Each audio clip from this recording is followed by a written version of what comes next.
علیکم دوستو، انسائڈ بھائی معظم فخر میں خوش آمدید ہے۔ سابق D G I S I lieutenant general Faiz Hamid صاحب کو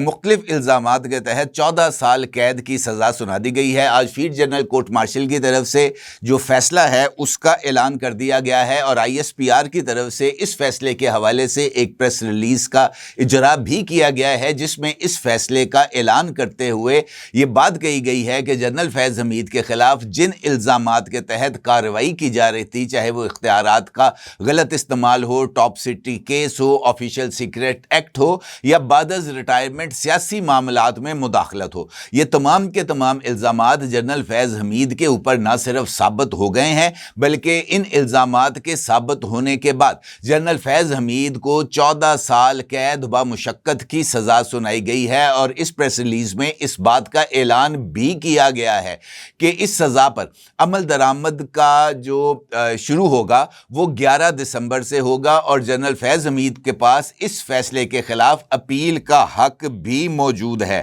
امپورٹنٹ بات یہ ہے کہ اس پریس ریلیز میں اس بات کا فیصلہ یا اس بات کا اعلان بھی کیا گیا ہے کہ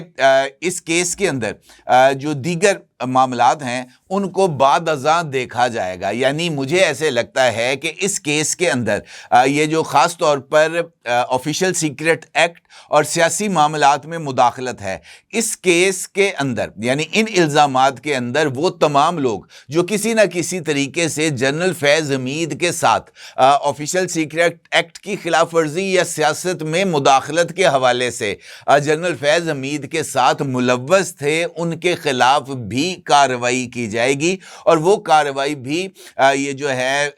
فیلڈ جنرل کورٹ مارشل کی عدالت میں ہی کی جائے گی۔ اس کا مطلب یہ ہے کہ مختلف پولیٹیکل لیڈرز یا مختلف ایسی شخصیات جو فوج یا دیگر اداروں کے ساتھ کام کرتے ہیں اور وہ کسی نہ کسی طریقے سے جنرل فیض حمید کے ساتھ الائنڈ بھی رہے ہیں، ان کے خلاف بھی اس کیس کا جو ابتدائی فیصلہ ہے اس کے سامنے آنے کے بعد کارروائی کا دروازہ کھل گیا ہے۔ کیسے؟ یہ بھی بڑا ہی امپورٹنٹ سوال ہے، اور یہ سوال بھی اہمیت کا حامل ہے کہ اس کھڑکی کے کھلنے کے بعد ممکنہ طور پر وہ کون کون سی شخصیات ہیں جو کہ گھیرے میں آئیں گی، اور ان کے خلاف کون کون سی کارروائی کی جائے گی۔ اگر آپ کو یاد ہو تو گزشتہ برس 10 دسمبر کو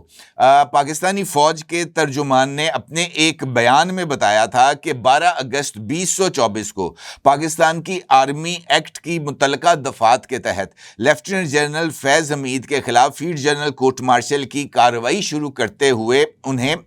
تحویل میں لے لیا گیا ہے، اور اس وقت یہ اعلان کیا گیا تھا کہ جنرل فیض حمید کو ٹاپ سٹی کیس میں اختیارات کے جو ناجائز استعمال ہے بطور ڈی جی آئی ایس آئی اس کا مرتکب قرار دیتے ہوئے ان کے خلاف یہ جو کارروائی ہے وہ کی گئی ہے۔ اچھا، اس کارروائی کے دوران ایک اور اعلان سامنے آیا جو کچھ وقفے کے بعد تھا، اور اس اعلان میں یہ بات کہی گئی کہ جنرل فیض حمید کے خلاف آفیشل سیکریٹ ایکٹ 9 مئی اور سیاست میں مداخلت کے الزامات کے تحت بھی کارروائی کی جا رہی ہے۔ اس کا مطلب یہ ہے کہ مجموعی طور پر جنرل فیض حمید کے خلاف 4 الزامات تھے، اور جنرل فیض حمید کے خلاف انہی 4 الزامات کے تحت جو کارروائی ہے وہ کی گئی ہے۔ اب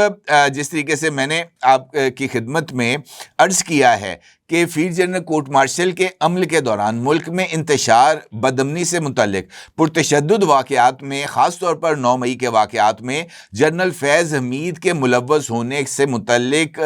علیحدہ تفتیش بھی کی گئی ہے، اور چونکہ یہ جو توڑ پھوڑ اور تشدد اور بدامنی جیسے واقعات تھے یہ 9 مئی سے جڑے ہیں، تو 9 مئی کے واقعات میں محض یہ ممکن نہیں ہے کہ جنرل فیض حمید ہی ملوث ہوں۔ یقینی طور پر 9 مئی کے پرتشدد واقعات کے اندر سیاسی شخصیات بھی کسی نہ کسی طریقے سے ملوث تھیں، لہٰذا یہ جو اعلان تھا اس کے اندر اس بات کا ذکر کیا گیا ہے کہ جناب یہ جو ونڈو آف اپرچونٹی ہے یہ بھی کھل گئی ہے جنرل فیض حمید کے خلاف آنے والے اس فیصلے کے بعد۔ اب جیسا میں نے آپ سے گزارش کی ہے کہ یہ فیصلہ اپنی جگہ پر جنرل فیض حمید کے خلاف تو مکمل ہو گیا ہے، اب دیکھنا یہ ہے کہ وہ کون کون سے ممکنہ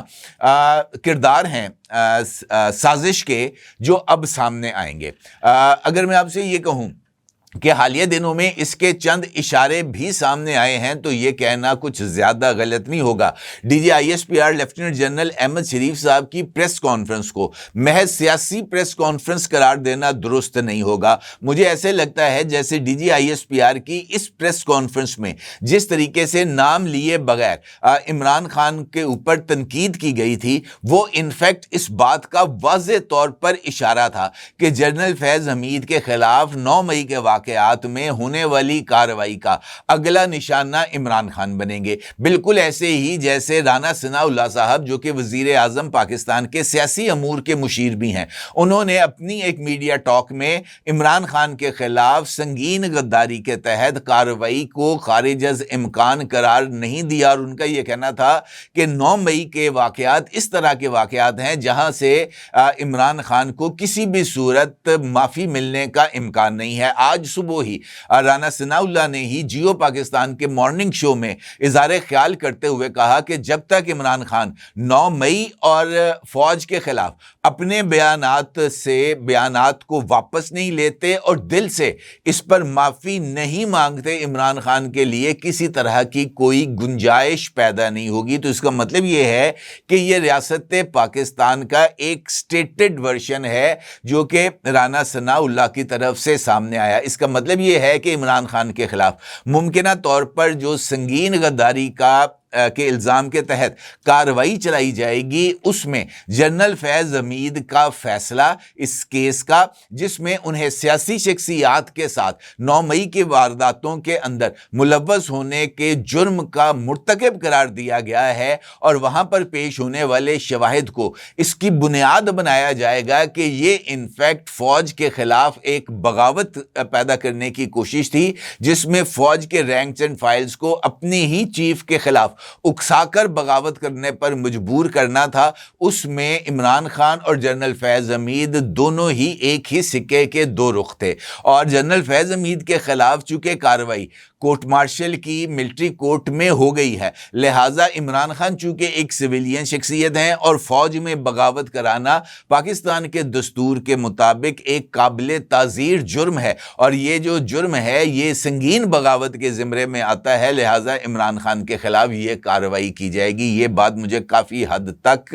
اب آگے بڑھتی ہوئی نظر آتی ہے، اور ممکنہ طور پر عمران خان کے خلاف نہ صرف آرٹیکل 6 کے تحت کارروائی کی جائے گی بلکہ عمران خان کو آرٹیکل 6 کے تحت چارج کرتے ہوئے انہیں سزا بھی دی جائے گی۔ اور یہ بات بھی ہمیں ذہن میں رکھنی چاہیے کہ آرٹیکل 6 کی سزا یا تو تا حیات قید ہے یا سزائے موت ہے، اس کے علاوہ کوئی اور جو سزا ہے وہ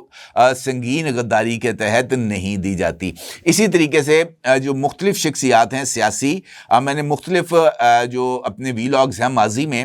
میں نے آپ کے ساتھ چند شخصیات کے نام آپ کے ساتھ شیئر کیے تھے، جن کے ساتھ مختلف مواقع کے اوپر جو گفتگو کے سیشنز ہیں وہ کیے گئے تھے، اور ان میں سے ایک شخصیت سابق چیف جسٹس آف پاکستان